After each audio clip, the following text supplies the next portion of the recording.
If 2025 had one word, what would it be? The real word is reinvention. Big tech layoffs. AI is replacing work we once thought was too elite to touch. Consulting, law, strategy. This year wasn't about curiosity anymore. For decision makers, it was about survival. This resonates closely with the guiding hexagram of 2025 in the I Ching, Ge, symbolized by the dynamic tension of water and fire. Ge does not signify disaster, but the prelude of renewal. Explained in 说文解字. The word Ge originally means removing the fur from rawhide to transform it into usable leather.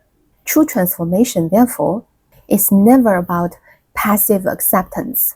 It is about consciously stripping away what no longer fits and rebuilding a coherent value system. The winners of 2025 didn't just use AI. They changed the physics of the race. Take Lightelligence.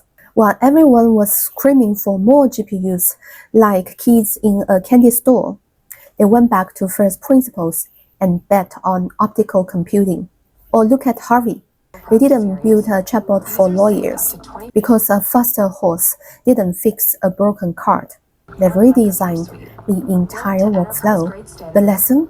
Stop trying to be the fastest runner on a collapsing track. It's time to stop optimizing and start architecting. Now here's the part most tech talks miss. Endurance doesn't come from adrenaline. It comes from calm. Pantone's 2025 color of the year? Mocha mousse. Warm, grounded. Why does this matter to decision makers? Because your biggest risk right now isn't a rival's algorithm. It's your burnout. I've noticed that the most resilient leaders this year were those who protect their offline sovereignty. They took walks with no purpose. They had unhurried dinners. They understood that high tech requires high touch. In the AI era, emotional sustainability is a strategic asset. Here is the final shift of 2025. There's no single authority anymore, no perfect roadmap. There's no safe place to wait and see. The I Ching describes this moment perfectly. A group of dragons without a leader, auspicious. Sounds chaotic, but it means this. When old hierarchies dissolve, agency spreads. Leadership is no longer assigned. It's assumed. So, let me leave you with two questions.